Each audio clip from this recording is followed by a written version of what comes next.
क्या हाल है बच्चों। बच्चों हम आ चुके हैं अपने रिफ्लेक्शन के सेकंड पार्ट में। और आज हम लेंसेज को बहुत ही डिटेल में पढ़ेंगे, सभी रे डायग्राम्स देखेंगे उसके। ठीक है। पर उससे पहले हमको एक टॉपिक पढ़ना है जिसका नाम है टोटल इंटरनल रिफ्लेक्शन। समझ में आ रही बात बच्चों? तो होता क्या है ये बच्चों, मैं आपको बच्चों एक रे डायग्राम में सिखाता हूँ। ठीक है। वैसे आप पहले समझो इसके बारे में। जब लाइट किसी डेंसर मीडियम से रेयर मीडियम में जाती है, मतलब ये कंडीशन हो गई इसकी, लाइट को डेंसर से रेयर में ही जाना पड़ेगा। जब लाइट डेंसर मीडियम से रेयर मीडियम में जाती है बच्चों, तो क्या होता है, लाइट जो होती है बेंड कर जाती है अवे टू द नॉर्मल। ठीक है।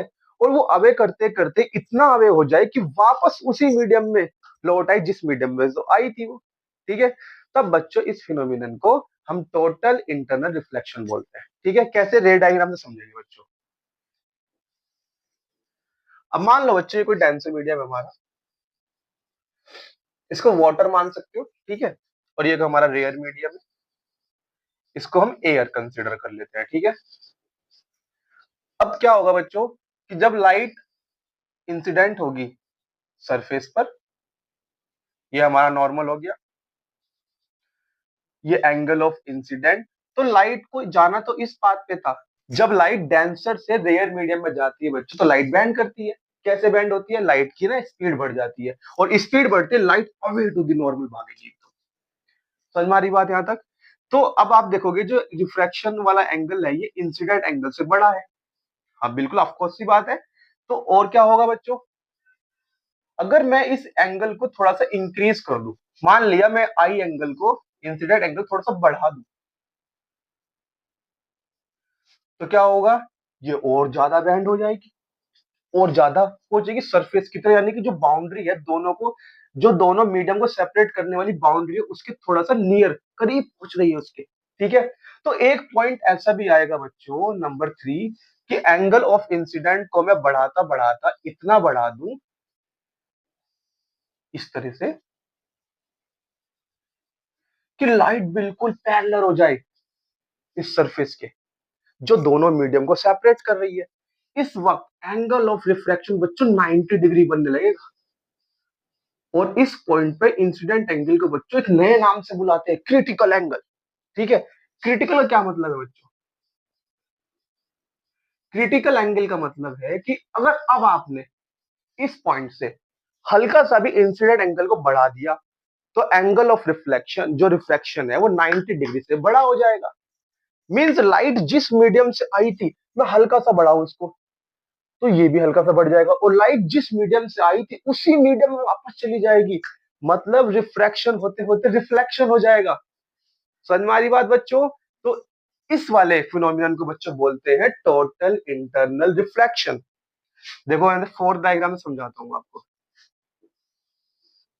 अब मैं थोड़ा सा बड़ा कर दूं उसको, एंगल को।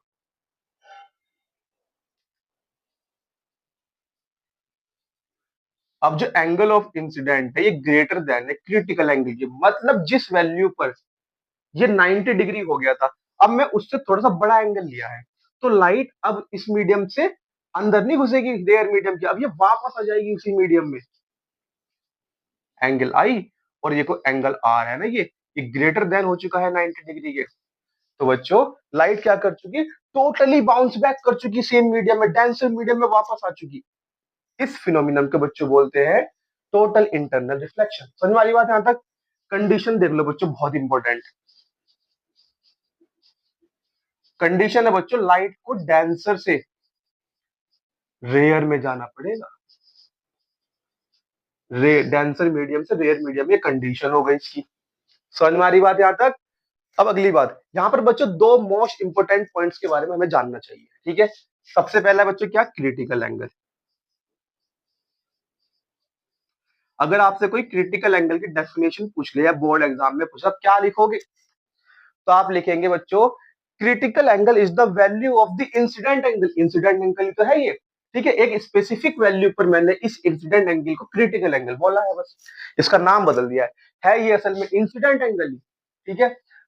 इंसिडेंट एंगल की वो वैल्यू जिस वैल्यू पर angle of refraction rare medium के अंदर 90 डिग्री बन जाए, उस पॉइंट पर जो एंगल ऑफ इंसिडेंट है क्रिटिकल एंगल बन जाता है, उसको क्रिटिकल एंगल बोलते हैं। बात समझ में आ रही है यहां तक?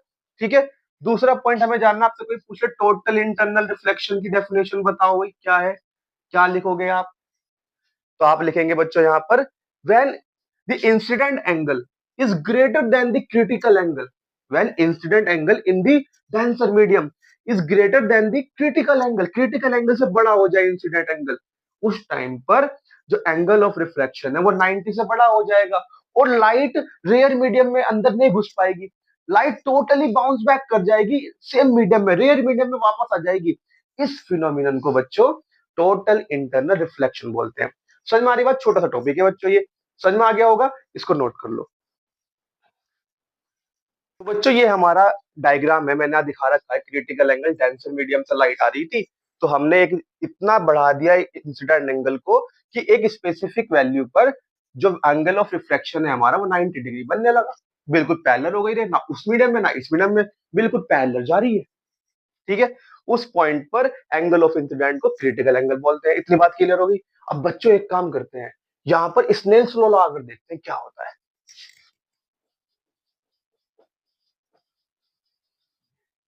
तो स्नेल्स लॉ आपको याद है बच्चों, क्या बोला था स्नेल्स लॉ में? कि इंसिडेंट एंगल की साइन का रेशियो एंगल ऑफ रिफ्रैक्शन से जो आता है बच्चों उसको हम बोलते हैं रिफ्रैक्टिव इंडेक्स, एन से शो करा था। और ये रिफ्रैक्टिव इंडेक्स किसका निकलता है बच्चों? जिस मीडियम में रे जा रही होती है। किस मीडियम में जा रही थी रे? रियर मीडियम में। तो ये रिफ्रैक्टिव इंडेक्स किसका निकलेगा? रियर मीडियम का, with respect to denser medium, जहां से रे आ रही है तो डेंसर के रेस्पेक्ट में निकल जाएगा।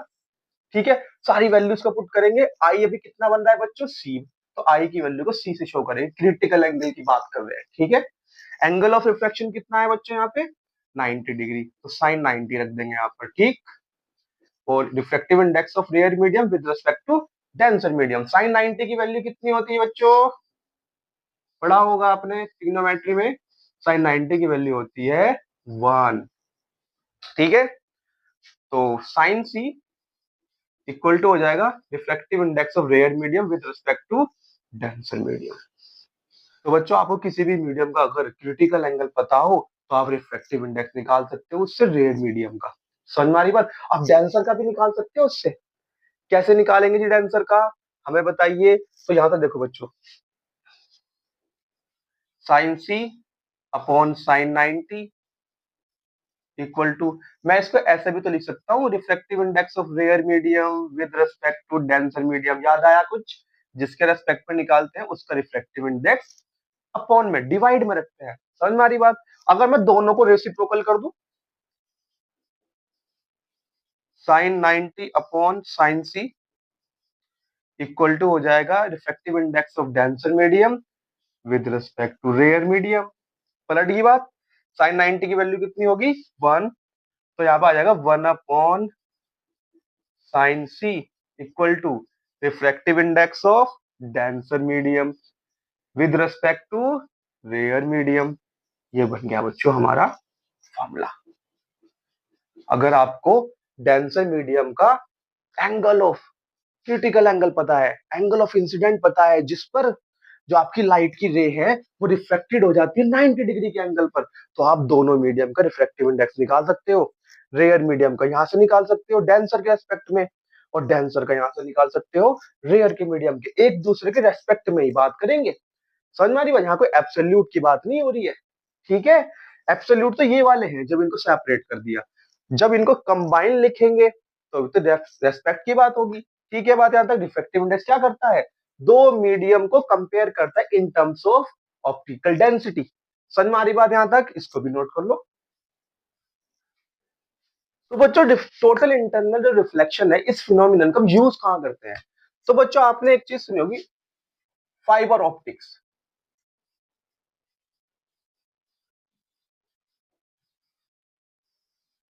क्या होता है बच्चों फाइबर ऑप्टिक्स? बच्चों ये केबल होती है, ठीक है, जिसके थ्रू हम डेटा का ट्रांसफर करते हैं लाइट की स्पीड से। बहुत तेजी से डेटा ट्रांसफर हो जाता है लाइट की स्पीड से। क्यों? फाइबर ऑप्टिक्स का कुछ ऐसा स्ट्रक्चर होता है।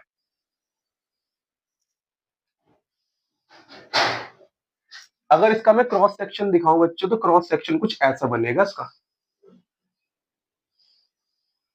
ठीक है, इसको मैंने ये इसका फ्रंट व्यू है और ये इसका बच्चों साइड व्यू है। ठीक है बात यहां तक। अब क्या है बच्चों, इसको भी यहां दिखा दो।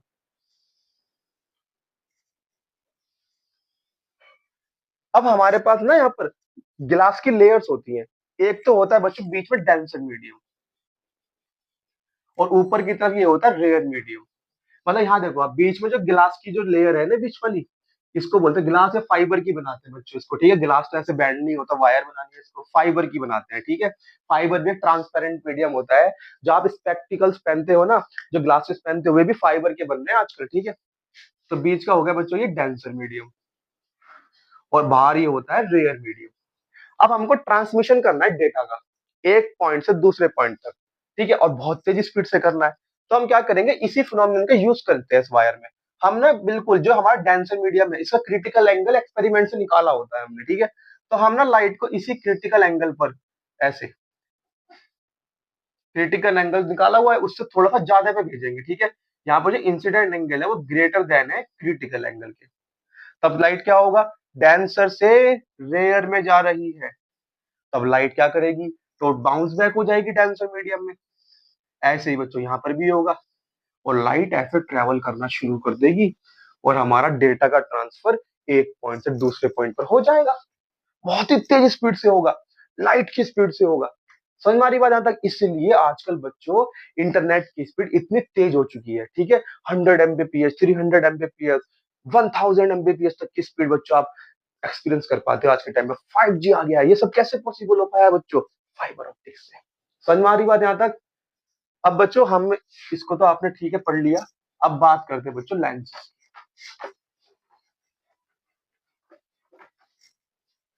ठीक है बच्चों, लेंस ना बच्चों दो टाइप के होते हैं।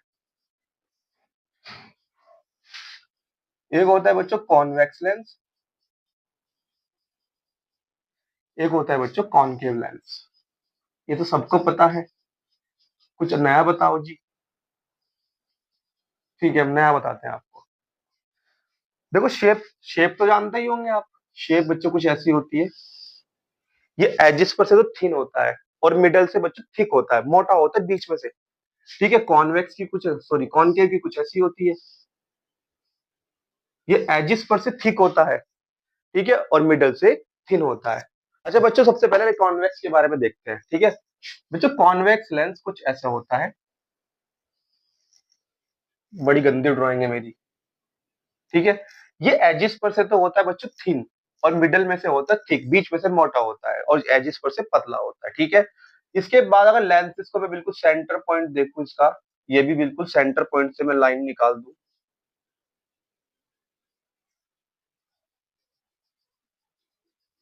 तो बच्चों इस पॉइंट को बोलते हैं ओ। ओ का मतलब ऑप्टिकल सेंटर। ठीक है, यहाँ लिख रहा हूं।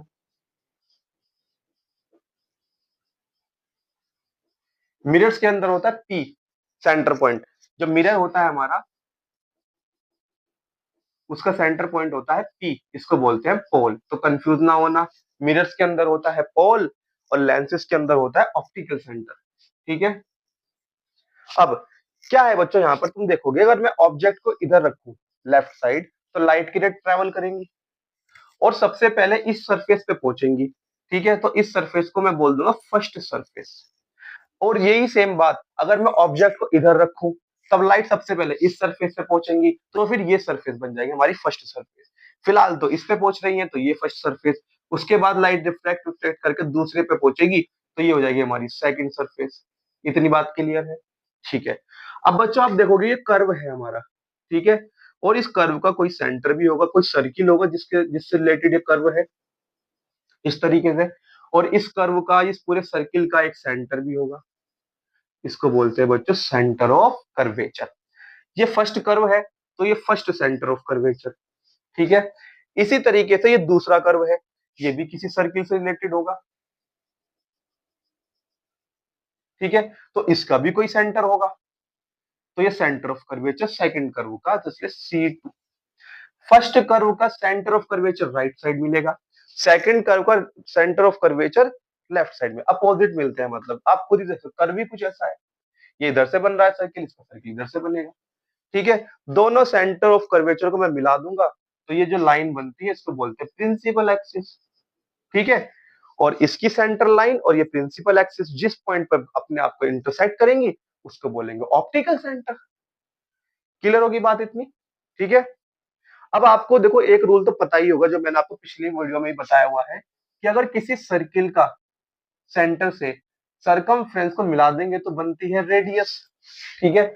और रेडियस परपेंडिकुलर होती है सरकमफ्रेंस पर, 90 डिग्री बनाएगी, चाहे किसी भी डायरेक्शन में बढ़ाओ आप, 90 डिग्री, 90 डिग्री। ठीक है। अब बच्चों ये हमारा कर्व, ये हमारा सरकमफ्रेंस है, ये सेंटर ऑफ कर्वेचर है, तो ये बच्चों ये रेडियस ऑफ कर्वेचर होगी R1। इसी तरीके से ये भी रेडियस ऑफ कर्वेचर होगी R2। ठीक है। और ये हमारे लेंसेज जो होते हैं, जो हम 10th क्लास में पढ़ रहे हैं, ये थिन लेंस है, बहुत पतले लेंस हैं ये बच्चों।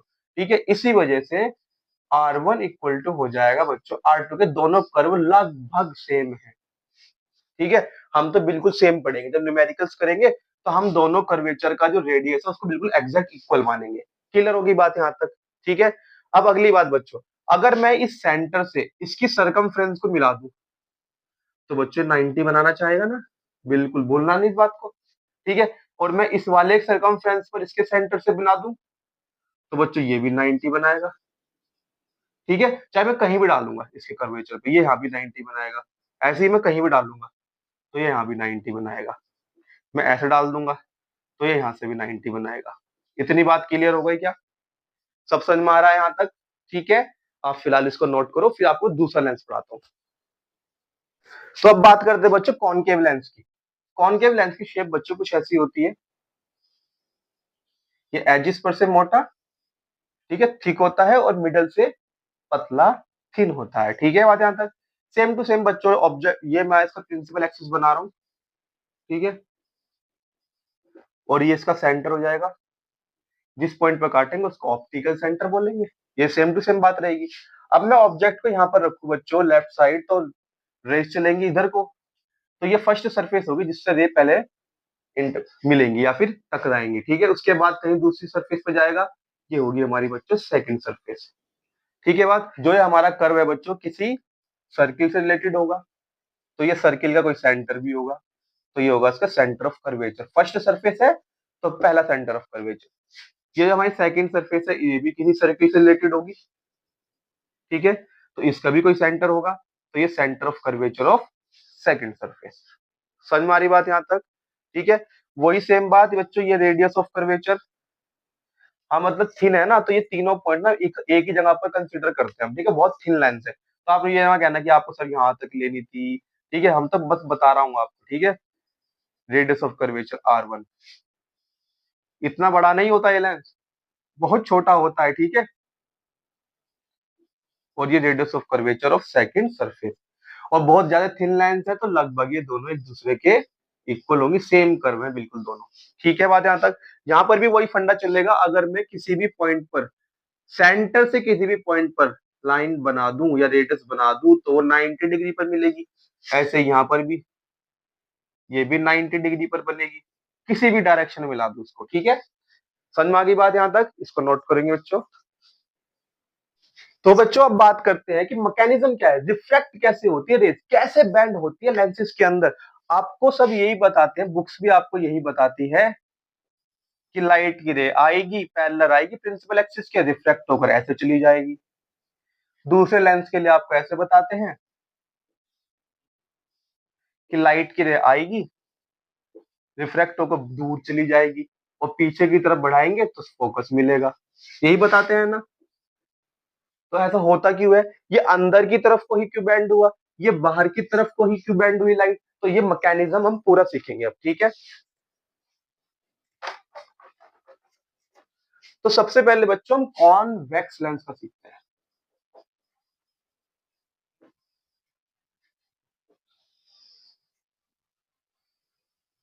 तो बच्चों बहुत बड़ा लेंस बनाना था, मेरा बोर्ड छोटा है। ठीक है। तो मैंने उसका ऊपर का आधा ही पार्ट बनाया है। ठीक है। ये ऑप्टिकल सेंटर हो गया, नीचे का आधा नहीं बना रहा हूँ, ऐसे ही सेम टू सेम जैसे ऊपर होता है ऐसे नीचे हो जाएगा। ठीक है। ये हमारा प्रिंसिपल एक्सिस। अब मेन कहानी, ये है हमारा ऑब्जेक्ट। इधर रखो चाहे उधर रखो, हम हमेशा मतलब इनिशियली इधर ही रख के चलेंगे। ठीक है। अब उधर भी रख सकते हो, कोई प्रॉब्लम नहीं है। ठीक है। फिर ये वाली बन जाएगी फर्स्ट सरफेस। ठीक है। अब ये हमारा centre of curvature second surface का, ये हमारी सेकंड सरफेस, और ये सेंटर ऑफ कर्वेचर हमारा फर्स्ट सरफेस का, ये फर्स्ट सरफेस सबसे पहले रे इसी की तरफ आएगी, तो लाइट की रे आई भाई बच्चों। ठीक है जी सर, इतनी बात हमने मान ली। ठीक है, ये है हमारा पॉइंट ऑफ इंसिडेंट बच्चों, ये इंसिडेंट रे, और ये सरकमफ्रेंस है, और इसका ये सेंटर है। तो अगर मैं ऐसे ड्रॉ कर दूं जो बिल्कुल ऐसे निकल के जाए इसी से, तो बच्चों ये रेडियस बनेगी। ठीक है, सरकमफ्रेंस से रेडियस को अगर मिला देंगे तो कितना एंगल बनेगा सरफेस से, 90 का, मतलब ये सरफेस के लिए नॉर्मल है। समझ में आ गई बात। अब लाइट को जाना था बिल्कुल सीधा, और जा नहीं पाएगी, वेलोसिटी में क्या हो जाएगा, ड्रॉप आएगा। ठीक है, जिस वजह से नीचे को दब जाएगी। ठीक है, बैंड हो जाएगी टुवर्ड्स द नॉर्मल, ये हमारा नॉर्मल है। ठीक है, नॉर्मल की तरफ बैंड हो गई, norm towards the normal band हो गई। क्लियर है बात। तो बच्चों ये हमारा फर्स्ट पॉइंट ऑफ रिफ्रैक्शन, सबसे पहले यहां से रिफ्रैक्शन हुआ। अब लाइट, ये तो हमारा डेंसर मीडियम है बच्चों, ये हमारा रेयर मीडियम है, मतलब एयर है बाहर, और इधर भी बाद में रेयर मीडियम आ जाएगा। ठीक है, अब देखो बच्चों क्या हो रहा है यहाँ पर, ये हमारा सेकंड पॉइंट ऑफ रिफ्लेक्शन है। क्यों रिफ्लेक्शन होगा यहाँ पर, क्योंकि अब लाइट डेंसर से रेयर में जाएगी, वापस एयर में निकलेगी। ठीक है, अब ये सेकंड सरफेस है, तो इसका सेंटर ये होगा, तो वही सेम टू सेम मैं इस सेंटर से इसको बना दूं, ये रेडियस होगी, पूरा यहाँ तक मिला सकते हैं। ठीक है, ऐसे देखो, समझ में आ रही बात। ये 90 बनेगा, मतलब ये हमारा नॉर्मल होगा सेकंड सरफेस पर। ठीक है, अब लाइट को क्या करना है, लाइट को तो बच्चों बिल्कुल ऐसे जाना है, पर जा नहीं पाएगी। क्यों नहीं जा पाएगी, क्योंकि जब लाइट दूसरे मीडियम में ट्रेवल करेगी तो स्पीड में वेरिएशन होगा। अब यहाँ पर डेंसर से रेयर में जा रही है, तो स्पीड एकदम से बढ़ जाएगी। ठीक है, तो लाइट बैंड होगी away to the normal. Normal ये है हमारा, ऐसे जाना था तो और दूर हो जाएगी इससे, ये दूर को बनाते हैं सेंटर ऑफ कर्वेचर। तो लाइट बैंड होगी अवे टू द नॉर्मल, ऐसे निकल के जाएगी, और जिस पॉइंट से निकल के जाएगी उस पॉइंट को बोलते हैं फोकस। ये हमारी प्रिंसिपल एक्सिस है। तो प्रिंसिपल एक्सिस के जिस पॉइंट से इंटरसेक्ट करेगी, जिस पॉइंट पे इंटरसेक्ट होगा, उसको फोकस पॉइंट बोलेंगे। तो ये फर्स्ट सरफेस से हुआ था सबसे शुरुआत, तो ये फर्स्ट फोकस हुआ, ऐसे ही आप इधर रखोगे तो ये सेकंड फोकस इधर बन जाएगा। क्लियर होगी बात यहां तक। तो अब पता चला लाइट ऐसे ही क्यों बैंड करती है। अब आपको बार बार तो ये मैकेनिज्म कोई नहीं बताएगा, तो अब आप क्वेश्चन में रे डायग्राम में सीधा ही ये यूज करना, लाइट आई और बैंड होकर ऐसे चलेगी। असलियत में तो रिफ्रैक्शन दो बार हुआ है। कितनी बार हुआ है, दो बार। In lenses number of refraction occur two times. कोई पूछ ले भाई कितनी बार रिफ्रैक्शन होता है लेंस में से, दो बार रिफ्रैक्शन होता है, एक बार अंदर जाते हुए, एक बार बाहर निकलते हुए। क्लियर होगी बात यहां तक। इसको बच्चों नोट कर लो। ठीक है, सेकंड बताते हैं अभी। अब बारी है बच्चों कॉनकेव लेंस का मैकेनिज्म जानने की।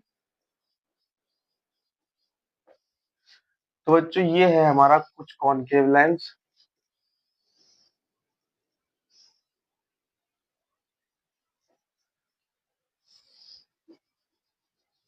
ये हमारी है प्रिंसिपल एक्सिस, ये ऑप्टिकल सेंटर हो गया। ठीक है, और यहाँ पर बच्चों ये फर्स्ट सरफेस हो गई हमारी, ये सेकंड सरफेस हो गई, और इसका सेंटर तो इधर ही होगा, तो centre of curvature of first surface, इसका इधर होगा centre of curvature of second surface. ठीक है, अब बच्चों लाइट की रे आएगी। ठीक है, अब ये हमारा पॉइंट ऑफ इंसिडेंट है, और इसका सेंटर यहाँ है, तो सेंटर से मैं ऐसे मिला दूंगा, रेडियस बनेगी। ठीक है, और रेडियस सरफेस पे क्या होते हैं, परपेंडिकुलर, मतलब बच्चों ये क्या बन गया हमारा, नॉर्मल। ठीक है, पीछे का मिटा दो। ठीक, अब लाइट को जाना था बिल्कुल सीधा, पर लाइट बाहर क्या है, एयर, मतलब रेयर मीडियम, अंदर क्या है बच्चों, गिलास, मतलब डेंसर मीडियम, और बाहर फिर से रेयर मीडियम। तो जब लाइट रेयर से डेंसर में जाती है तो वेलोसिटी कम हो जाती है, तो फिर से वो अवे सॉरी फिर से वो टूवर्ड्स द नॉर्मल बैंड हो जाएगी। ठीक है, अब नॉर्मल तो ऊपर है। ठीक है, कैसे बना रहा हूं मैं?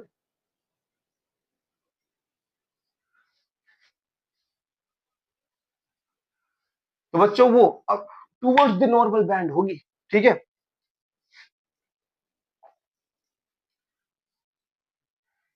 ये नॉर्मल हो गया। ठीक है बात।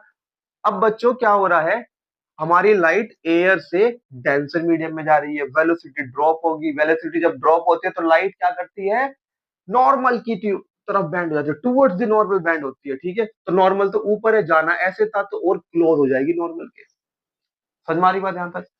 अब ये हमारा फर्स्ट पॉइंट ऑफ इंसिडेंट है या फर्स्ट पॉइंट ऑफ रिफ्रैक्शन है। ठीक है, अब यहाँ पर ये सेकंड पॉइंट ऑफ रिफ्रैक्शन है। ठीक, ये वाला। अब इसका सेंटर ये है, तो इससे मैं ऐसे बना सकता हूं,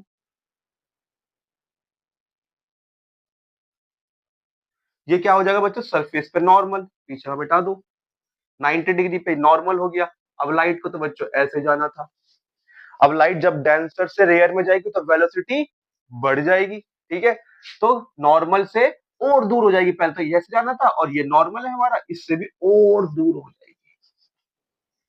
समझ में आ रही बात यहां तक? तो लाइट देखो कैसे बैंड हो गई बाहर की तरफ। ठीक है, अब हम जब रे डायग्राम बनाएंगे तो सीधा बताएंगे, ऐसे आई और ऐसे चली गई। ठीक है बात, रटना है कुछ नहीं है। पीछे की तरफ बढ़ाएंगे तो प्रिंसिपल एक्सिस को काटेगी और फोकस होगा। अब जो ऑब्जर्वर होगा इधर, जैसे कि आप, उसको क्या लगेगा, लाइट तो बैंड नहीं होती, लाइट तो कहीं पीछे से ही आ रही है।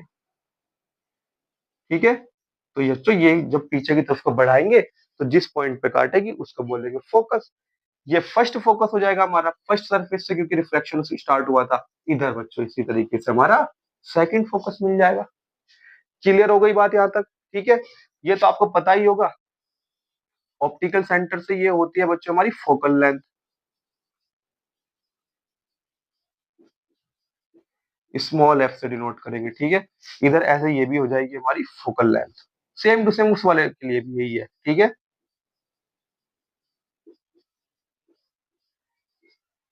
क्लियर हुई बात यहां तक? ठीक, अब आप इसको नोट कर लो। ठीक है,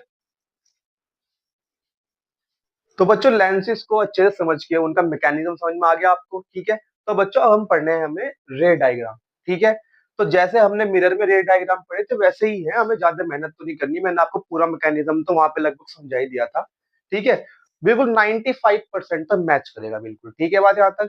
तो सबसे पहले आपको इमेज फॉर्मेशन बनाना है, उससे पहले कुछ रे रूल्स हैं, उनको लिख लेंगे। ठीक है, रे रूल यहाँ बना रहा हूँ बच्चों, सबसे पहले कॉन्वेक्स लेंस का रे रूल बना रहा हूँ। ठीक है,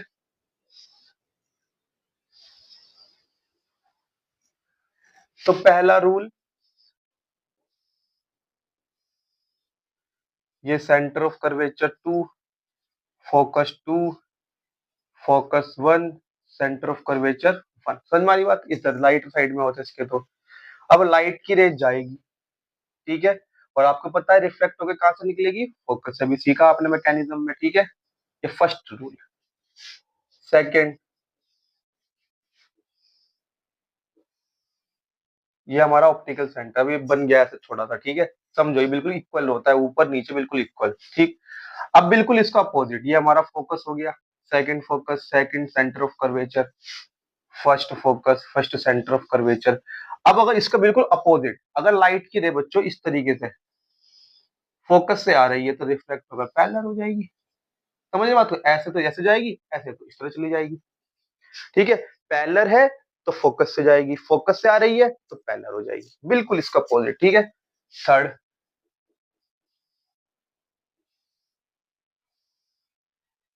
ये ऑप्टिकल सेंटर है बच्चों। अगर लाइट की रे बिल्कुल ऑप्टिकल सेंटर पर आई है तो बिना रिफ्रैक्ट हुए बिल्कुल स्ट्रेट पाथ पे निकल जाएगी।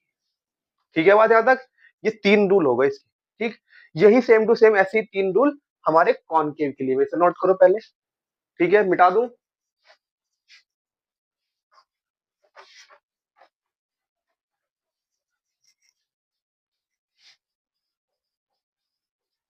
अब कॉनकेव लेंस के लिए देखो, फर्स्ट रूल,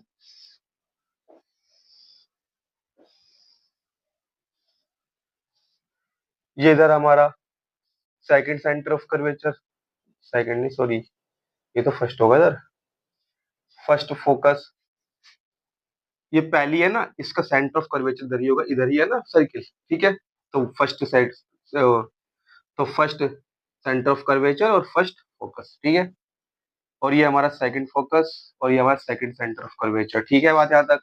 लाइट किधर आएगी, आपको पता है, ये बाहर फेंक देता है, ठीक है। और पीछे मिलाने पे लगता है फोकस से जा रही है। समझ में आ रही बात। अब बच्चों एक बात इंपॉर्टेंट बात, ये लाइट को ना दूर कर देता है, ठीक है।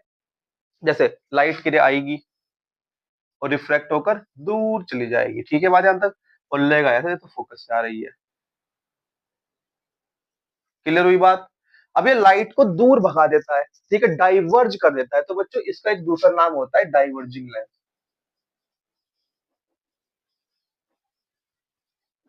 ऐसे ही हमारा जो कॉन्वेक्स लेंस है, लाइट की रे आएगी फोकस से, लाइट की रे आएगी फोकस से, ये सबको इकट्ठा कर देता है, कन्वर्ज कर देता है एक ही पॉइंट पर। तो इसका दूसरा नाम होता है कन्वर्जिंग लेंस, ठीक है। अब इसका सेकंड रूल देखो,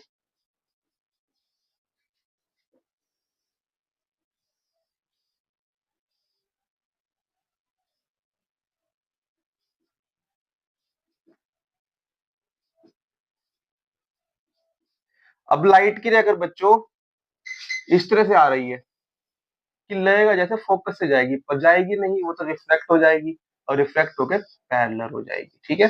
बिल्कुल इसका अपोजिट, ठीक है ना बात यहाँ तक। थर्ड रूल देखो इसका, ये हमारा ऑप्टिकल सेंटर है। अगर लाइट की रे ऑप्टिकल सेंटर पे आई है तो बिना रिफ्रैक्ट हुए बिल्कुल सीधा निकल जाएगी। क्लियर हो गई बात। ये तीनों रूल है, इनको नोट कर लो, फिर ये डायग्राम बनाते हैं। तो अब बात करते हैं बच्चों इमेज फॉर्मेशन की। तो सबसे पहला इमेज फॉर्मेशन है बच्चों हमारा व्हेन ऑब्जेक्ट एट इंफिनिटी, बहुत दूर रखा है हमारा ऑब्जेक्ट की, उसकी डिस्टेंस को हम मेजर भी नहीं कर सकते, ठीक है। ये हमारा लेंस है, ऑब्जेक्ट बहुत दूर है इन्फिनिटी पर, ये इसका हेड, ये इसकी टेल, ठीक है।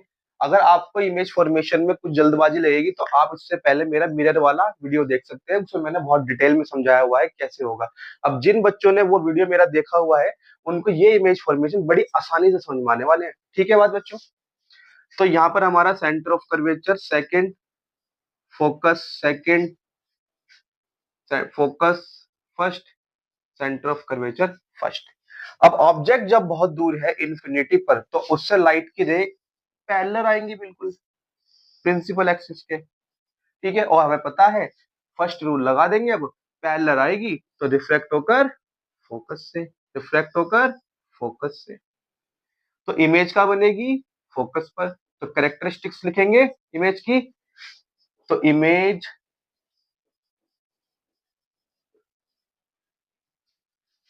फॉर्म्ड एट फोकस पॉइंट, ठीक है। सेकंड कैरेक्टरिस्टिक्स है बच्चों इसकी, इमेज कैसी है, बहुत ही छोटी इमेज है बच्चों, उसका ना आपका हेड दिखाई दे रहा है ना उसका टेल दिखाई दे रहा है, कुछ भी नहीं दिखाई दे रहा है। ये एरो ये होता है इसका हेड, ये है इसका टेल, लगभग एक पॉइंट के जैसी इमेज है, ठीक है बच्चों यहां तक।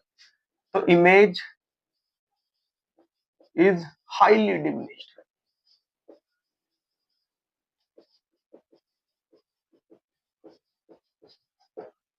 तीसरे कैरेक्टरिस्टिक्स, क्या रेज ने रियल में काटा है बच्चों, रेज तो बच्चों इसके आगे गई हैं, रेज इसके आगे गई हैं, इन्होंने एक्चुअल में यहाँ पे इंटरसेक्ट किया है। और यहाँ पर भी हमारा हम कुछ ना कुछ रख सकते हैं, ये ऐसा तो है नहीं कि मिरर के अंदर, मिरर में तो होता था कि उसमें अंदर कुछ ले जा नहीं सकते थे, पर ये तो लेंस की दूसरी साइड है, हम यहाँ पर स्क्रीन रख सकते हैं, ये तो हमारे हाथ में, ये तो एयर के अंदर है ये वाला पॉइंट, तो ठीक है। स्क्रीन यहाँ पे रखो तो इमेज कहाँ दिखाई देगी, स्क्रीन के ऊपर। तो इमेज कैसी होगी, रियल।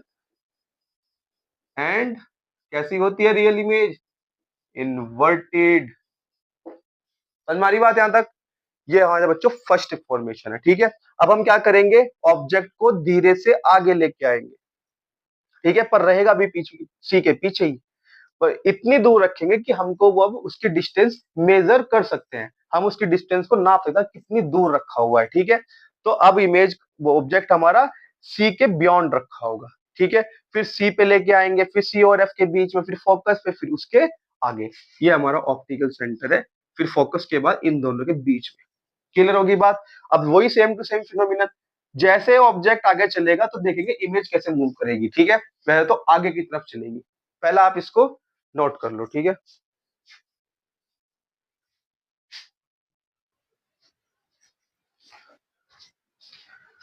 तो बच्चों सेकंड रे डायग्राम देखेंगे। अब हम थोड़ा सा ऑब्जेक्ट को आगे ले आएंगे, सी पर ले आएंगे, ठीक है। अब रेस चलेंगी इससे, और रिफ्लेक्ट होकर फर्स्ट रूल लगा देंगे कि फिर को फोकस से निकल के जाएंगी। क्लियर होगी बात। दूसरा बच्चों फोकस वाला लगा दो, फोकस से जाएंगी, सेकंड लो हमारा, ठीक है। फोकस से जाती है तो रिफ्लेक्ट होकर पैरेलल हो जाती है, ठीक है। तो यहाँ पर इंटरसेक्शन हुआ है बच्चों, और इमेज ऐसे बनेगी। हेड से निकली है दोनों की दोनों रेंज, तो पहले हेड की इमेज बनेगी और उसके नीचे टेल। ये हमारा ए पॉइंट, ये हमारा बी पॉइंट, इधर बनेगा बच्चों ए डैश, इधर बनेगा बी डैश, इमेज बन रही है, ठीक है। इमेज कैसी है बच्चों, रियल, रियल में इंटरसेक्ट हो रहा है, यहाँ पर स्क्रीन रख सकते हैं तो एयर के अंदर है ये वाला पूरा एरिया, ठीक है। यहाँ तक स्क्रीन आराम से आ जाएगी। उसके बाद उल्टी बनी है, रियल इमेज हमेशा उल्टी होती है, इन्वर्टेड होती है, ठीक है। फोकस और सेंटर ऑफ कर्वेचर के बीच में बनी है, और अब हमें दिखने लगी है, हाईली डिमिनिश्ड नहीं है, खाली डिमिनिश्ड, छोटी है पर दिख रही है, ठीक है। नंबर एक बात, इमेज फॉर्म्ड बिटवीन, ये बिटवीन, ठीक है, focus and centre of curvature, इनके बीच में बन रही है। नंबर दो, इमेज कैसे डिमिनिश्ड है। नंबर तीन, कैसी है, रियल है, रियल में इंटरसेक्शन हो रहा है, ये तो रेस तो जा रही है इसके अंदर, समझ मारी बात, रियल एंड इन्वर्टेड। क्लियर हुई बात यहां तक, इसको नोट करो बच्चों।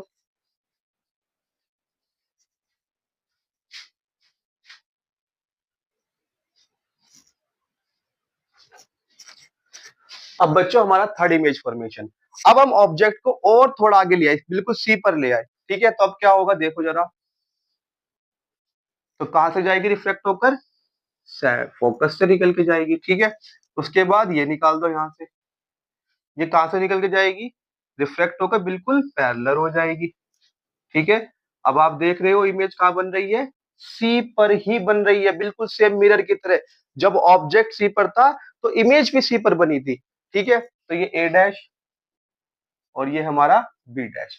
अभी भी क्या है बच्चों, इमेज फॉर्म्ड एट सी। अब सेम साइज की इमेज है, ठीक है। अब आप देखो खुद से, जब इमेज इंफिनिटी पर थी तो इमेज का, सॉरी, ऑब्जेक्ट इंफिनिटी पर था तो इमेज कहां बन रही थी, फोकस पर बहुत छोटी थी। हम थोड़ा सा आगे लेके आए तो इमेज भी थोड़ा सा आगे चली, थोड़ी सी बड़ी हो गई। हम और आगे लेके आए तो इमेज और आगे गई, ठीक है, और बिल्कुल सेम साइज की होगी। अब अगर मैं इसके बाद आगे चलूंगा तो इमेज भी आगे चलेगी, ठीक है, और अब इमेज बड़ी बनने, मैग्नीफाइड होने लग जाएगी। बात समझ मारी क्या यहाँ तक, ठीक है। तो सेम साइज के रियल है और इन्वर्टेड है, अभी भी वही सेम कहानी है, ठीक है। रियल में इंटरसेक्ट होता है। क्लियर होगी बात यहां तक, इसको भी नोट करेंगे। अब बच्चों हमारा फोर्थ इमेज फॉर्मेशन आ गया। अब हमने ऑब्जेक्ट को रख दिया है सी और एफ के बीच में, सी और एफ के थोड़ा सा आगे लेकर आएंगे तो इमेज भी अब आगे चलेगी, ठीक है। तो ये पहली रह गई, रिफ्लेक्ट होकर फोकस से, ठीक है। दूसरी रह गई, फोकस से निकाल लो, अभी तो लगा ही सकते हैं ये रूल। कैसी मैं ड्राइंग बना रहा हूं।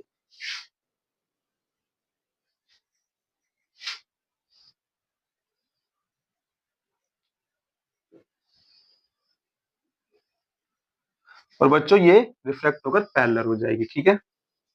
अब आप देखोगे इमेज कहां बन रही है, ठीक है, सी के बियॉन्ड बनने लगी इमेज। जैसे जैसे मैं ऑब्जेक्ट को आगे लाता जा रहा हूं इमेज भी भागती जा रही है आगे की तरफ। अब हिस्ट्री में पहली बार हुआ है कि इमेज हमारी बच्चों अब मैग्निफाइड हो गई है, ठीक है, बड़ी बनने लगी है। इमेज फॉर्म बियॉन्ड सी, सी के भी पीछे चली गई इमेज। अब की बार इमेज मैग्निफाइड है। रियल है और इन्वर्टेड है। अब देखो बच्चों, जैसे जैसे मैं इसको एफ की तरफ को मूव करूंगा और इमेज भी हमारी थोड़ी थोड़ी आगे मूव होती रहेगी और बड़ी होती चली जाएगी। जैसे ही मैं एफ पे लेके आऊंगा, इमेज बहुत दूर चली जाएगी इन्फिनिटी पर और बहुत ही बड़ी हो जाएगी। समझ में आ रही बात यहां तक? ठीक है, पहले इसको नोट करेंगे आप, फिर देखते हैं अगला। अब बच्चों, ऑब्जेक्ट को हम आगे लाते लाते ले आ चुके हैं फोकस पर। अब इमेज भी आगे जाते जाते कहां पहुंच चुकी है? अब इन्फिनिटी पे। नहीं पता चला? अब देखो दिखाते हैं। रिफ्रैक्ट होकर फोकस से जाएगी। ठीक है। अब हम ये वाला रूल तो नहीं लगा सकते। फोकस से कैसे निकाले? लेंस की तरफ अप्रोच ही नहीं होगी लाइट, मतलब अब ये रूल फेल हो गया।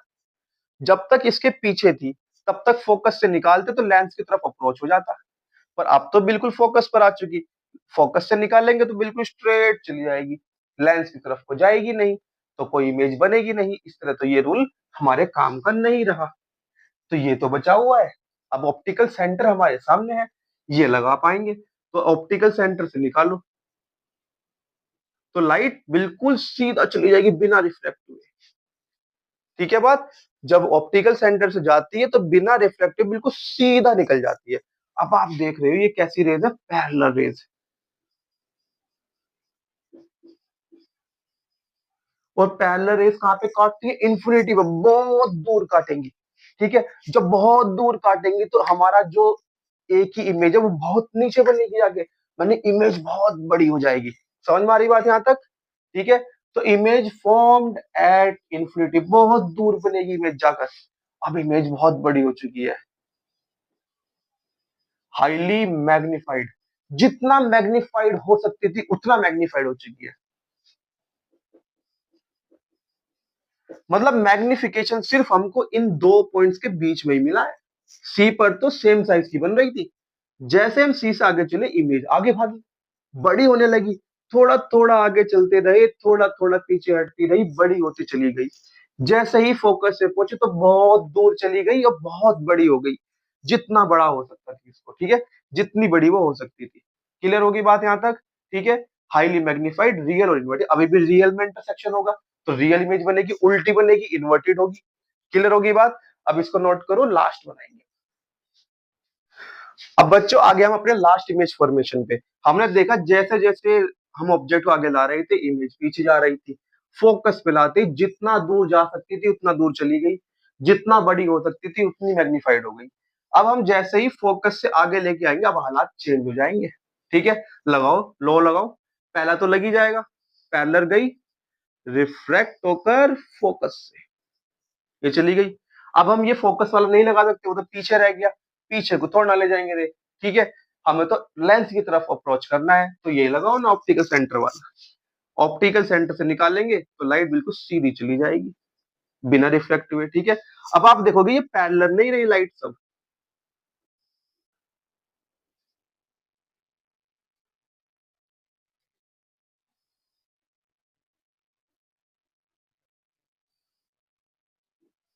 ठीक है, लाइट की रे अब पैरेलल नहीं, यहाँ तो गैप अब बड़ा हो गया, गैप बढ़ता चला जाएगा, उधर तो कभी इंटरसेक्ट नहीं होगा। पर आप तो इधर ही हो, आप तो देख रहे हो भाई क्या बन रहा है, भाई बताओ जरा। तो ऑब्जर्वर को क्या लगेगा? लाइट तो बैंड नहीं होती, लाइट तो कहीं पीछे से आ रही होगी। तो ऑब्जर्वर सोचेगा कि भाई सोर्स तो कहीं पीछे ही है। यहां पर दिखाई देगा सोर्स, पर कि सोर्स तो ये था ए, पर सोर्स अब दिखाई कहां देगा? यहाँ पर। तो ये एक इमेज बन जाएगी सोर्स की। ठीक है, और नीचे इसके लेग्स बी डैश। समझ मारी बात? अब जैसे जैसे इसको आगे करोगे ये और पीछे होगा, और बड़ा हो जाएगा, पर ज्यादा उतना बड़ा नहीं होगा जितना मैग्नी जितना फोकस पर हो गया था। ठीक है, तो इमेज फॉर्म्ड, क्या कहां बन रही है image? Same side as object, जिधर ऑब्जेक्ट है उस तरफ ही बन रही है। अब तक सब की सब राइट साइड अदर साइड बन रही थी और सब रियल थी। ये पहली इमेज है जो सेम साइड बनी है और वर्चुअल है, क्योंकि रेस तो उधर गई नहीं, रेस तो यहां से इधर चली गई, सीधा निकल गई, उधर तो नहीं गई। ये तो ऑब्जर्वर को लगा कि कहीं सोर्स पीछे ही है, इमेजनरी इंटरसेक्ट हुआ है। मतलब इमेज कैसी है? वर्चुअल। और वर्चुअल इमेज देखो बच्चों सीधी है ना, सीधी नीचे तो नहीं है इसका। ठीक है। तो image form same side as object, image कैसी है बच्चों, मैग्निफाइड है। ठीक। दूसरी बात क्या है, इमेज है वर्चुअल एंड इरेक्ट, सीधी बनी है। एक अकेला ये हमारे पास केस है, इसमें जब ऑब्जेक्ट फोकस से आगे आ जाता है ऑप्टिकल के और फोकस के बीच में, तब इमेज इसमें वर्चुअल बनती है, और वर्चुअल इमेज मैग्निफाइड बनती है, ये याद रखना।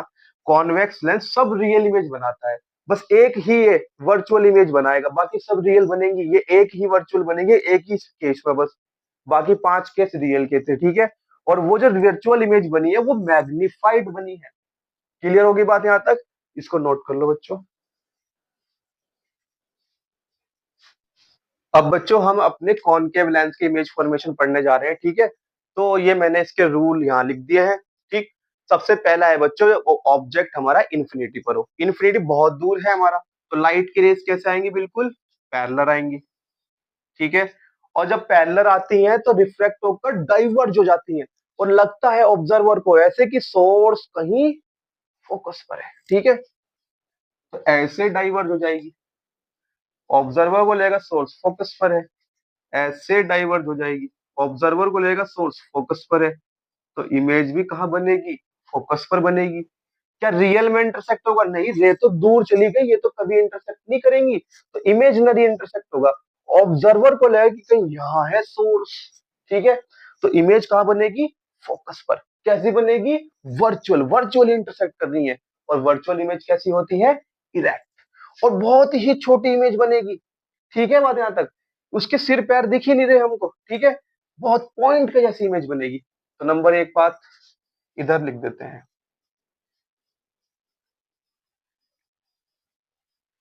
इमेज फॉर्म्ड एट फोकस, ठीक है। नंबर दो बात, इमेज कैसी है बच्चों, हाईली डिमिनिश्ड।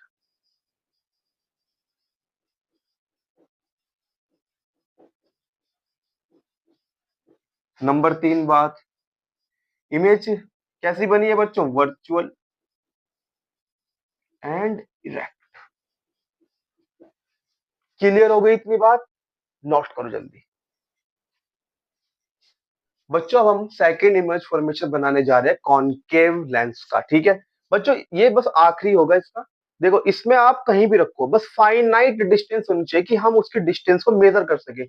आप यहाँ रखो, यहाँ पे रखो, यहाँ पे रखो, कोई फर्क नहीं पड़ता। मैं एक एग्जांपल से समझाता हूँ आपको, ठीक है। मैं यहाँ पे रख देता हूँ ऑब्जेक्ट को ए, और ये बी, ठीक है। सबसे पहला पहला रूल तो लग ही जाएगा हमारा, ठीक है।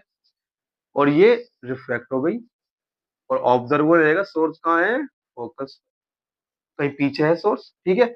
ऑप्टिकल सेंटर से निकालना पड़ेगा हमको, ठीक है। ऑप्टिकल सेंटर आप कहीं से भी निकाल सकते हो, इधर रखा तब भी ऑप्टिकल सेंटर से निकाल सकते हो, कहीं भी रखो, हमेशा रे डाउनवर्ड्स ही जाएगी। क्लियर है बात, ये निकाली मैंने रे, बिल्कुल रिफ्लेक्ट हुए बिना बिल्कुल सीधा निकल जाएगी, ठीक है। अब आप कहीं भी रखो इस ऑब्जेक्ट को, कैसे भी कहीं भी रख दूं मैं, किधर भी घुमाऊं, हमेशा दोनों रेज ऐसे ही जाएंगी, ये बिल्कुल सीधी जाएगी ऐसे, और ये हमेशा ही नीचे की तरफ जाएगी, चाहे मैं यहाँ रखूं तब भी ऐसे ही जाएगी, मैं आगे रखूंगा तब भी ऐसे ही जाएगी। ये तो बिल्कुल सेम फिनोमिनन है, ये वाली रे तो चाहे यहाँ रखो तब भी ऐसी ही है, मैं आगे रखूं ये वाली तब भी ऐसे ही, और ये वाली रे भी हमेशा भी ऐसी रहेगी, ठीक है। पीछे रखूंगा तब भी यही जाएगी इस तरीके से, यहाँ पे रखूंगा तब भी ऐसे ही जाएगी। समझ में आ रही बात यहाँ तक, तो हर एक केस बिल्कुल सेम रहेगा इसके लिए, तो ठीक है। इमेज हमेशा यही बनेगी, फोकस और ऑप्टिकल सेंटर के बीच में, ठीक है, ए डैश बी डैश। क्लियर हुई बात यहां तक, ठीक है। इमेज हमेशा ऑप्टिकल सेंटर और फोकस के बीच में बनेगी। क्लियर है इतनी बात, ठीक है। चाहे आप कुछ आप कहीं भी रख लो ऑब्जेक्ट को, उससे कोई फर्क नहीं पड़ता, ठीक है, क्योंकि रे की जो डायरेक्शन फिक्स हो चुकी, ये हमेशा डाउनवर्ड्स ही जानी है, ठीक है।